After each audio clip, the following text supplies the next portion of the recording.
It's Foundation Friday, October 20th, 2017, 10:20.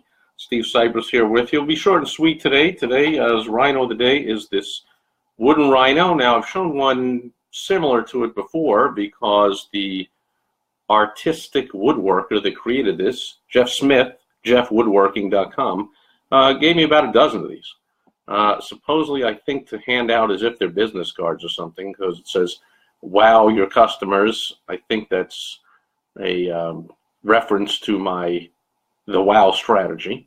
It doesn't have my contact information. Oh, it does, has my website on it. So yeah, maybe I might hand these out, but they're so cool that I'm like, why would I hand these out? They're very cool. Besides, I collect rhinos. So you don't give, I get gifts of rhinos all the time. Most of my rhinos have come to me in gifts, but people that give them to me realize I'm not going to give them to somebody else. I collect rhinos. I'm going to keep it. So there it is. And I like this one. It's kind of cool because his whole face is burnt out, because I think that's where you burn, it's like burned a nostril or an eye. But in this one, it kind of burned his whole face out.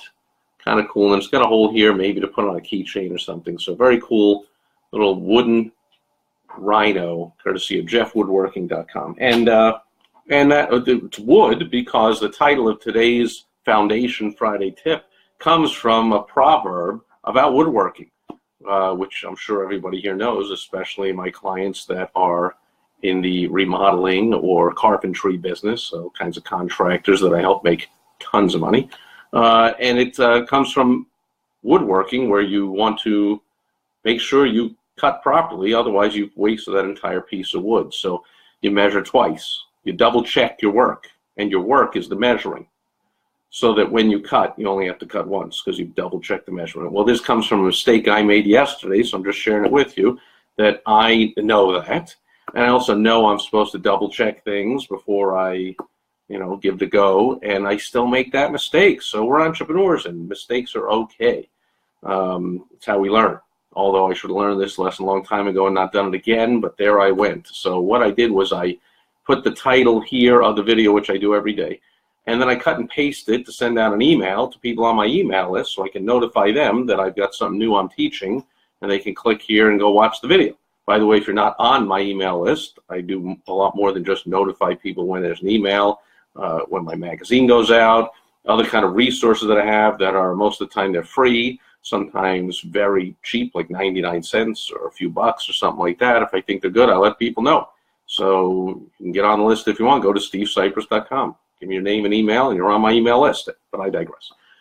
So that's what I do. I cut and paste. I put the title. In this case, with today's email, which will go out shortly after this video is done, and it'll say Foundation Friday, measure twice, cut once. And people on my list will know that that means it's today's video. And then I will cut and paste the sentence I put here, 1 or 2 sentences I usually put every day. And yesterday was 2 sentences, and that's where I made the mistake and got myself in the trouble. Today, I ought to be able to do it because it's only 1 sentence. I ought to be able to not mess it up. Second of all, I will double check today. But here's what I did. I cut and paste the description of the video into the email, and I send that out. Well, yesterday, I cut and paste not only the description. I took this right off of uploading it onto YouTube. I cut and paste not only the description, but also the keywords that go along with the YouTube video, so people can find them if they type in various things like my name, or I'm looking for marketing help, or small business owner, sales tips, or whatever those keywords are. So so there were 2 sentences, see, in the description yesterday, and instead of cutting and pasting those 2 sentences, cutting them out, copy and paste. I would have copied them, put them into the email, pasted it, sent it out. Instead, I did 2 sentences to write, or 2 paragraphs to write. I copied the second sentence of the description and the sentence or the paragraph that has all the keywords. So those are the 2 sentences I copied and pasted out. And so when I looked into my own email this afternoon, I don't like to open my email first thing in the morning and make everyone else's agenda. Suddenly they think it's going to become my agenda for the day. Only after I get a ton of work done and make a lot of money for a lot of people do I check the email to see what other people want me to distract myself with. And when I did, I saw my own email, and I was like, oh, what is up with that? I left off the first sentence of the description. I put only the second sentence, and I put a whole paragraph of gobbledygook keywords. So I didn't check the email. Clearly, I didn't check and double check that I had copied and pasted correctly before I just said, send that thing out. And I get myself into this own trouble, like you can see here today. Wherever you're watching this, if you're east of me, without going too far east, of course, it's even later in the day, but here it's already dark, and already the light on the inside is blinding you by shining off the top of my shiny dome. The sunlight is not coming in. It's 6:14 p.m. here in the West Coast time, and so it's the end of another day of work and dealing with all kinds of things. And when you're in the sales and marketing world, especially the sales world, you're dealing with people who are lying to you all the time. That deals with customers, clients, members, patients in a sales or even a customer service or any kind of customer-facing way. They're lying to you all the time about all kinds of things, and so it can be mentally exhausting. It's also the end of a long week, being Friday, and also, by the way, dealing with vendors, and I'm dealing with all kinds of banks and all kinds of issues with that stuff and attorneys, and it's just totally exhausting stuff. So that's my excuse, and I'm sticking to it. I screwed up and waited till late in the day to record the thing, and then I guess I was so tired I did not do what I'm hoping you do. So don't do as I say, as I do as I say, right? Double check. So today, I assure you, I will double check to make sure, for crying out loud, it's 2 sentences. I copied and pasted the right 2 sentences, and not 1 sentence from the description and 1 of the keywords, so that people get the email and go like I did when I looked at it, what is this gobbledygook?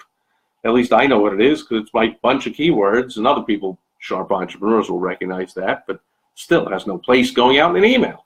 So to avoid making more mistakes, for entrepreneurs who make mistakes all the time, double check. Okay, it's pretty simple. I copy, I paste, and then I might want to read the email over before I click send. Okay, just a suggestion. Learn from my mistake, everybody out there. It's a foundational, very basic tip. Double check your work, especially if you're sending an email. You might even want to send a test email to yourself. Whenever I have links I'm sending out in an email that are new links going somewhere, I will always send a test email to myself, and then I'll click on that link to make sure it's a working link and it went to the right place and I set it up right and all that kind of stuff. No matter how many times you've done it, no matter how technically savvy you are with all this technology, you want to check things over so you don't make the same ridiculous mistake that I made yesterday when I sent out that silly email with the gobbledygook. Okay, that's it for Foundation Friday. Jim is here. Lincoln is here. Great to see you guys. Thanks for being here today. And I don't see any questions, comments, or concerns. If you do, you can post them after the video. You can email me, as always, steve@stevesipress.com. Tweet me at Steve Sipress. Hit me up as a private Facebook man. Whatever you want to do, get a hold of me. I always respond. I'll help you out any way I can. Hey, Everett Farnell is here. Great to see you, Everett. I know I'll be seeing you next week as we travel to the same event. You'll be having a booth and sponsoring the event, and I will not be having a booth. I will just be hanging out at your booth and other people and having some fun and seeing some old friends and making some new ones. Thanks for the likes. Thanks for being here, Jim, Lincoln, Everett, everybody else watching on the replay. That's it for Foundation Friday. My wooden rhino and me are taking off, but I will be back tomorrow with Success Story Saturday, and I hope you will join me then. Thanks for being here today. Bye-bye.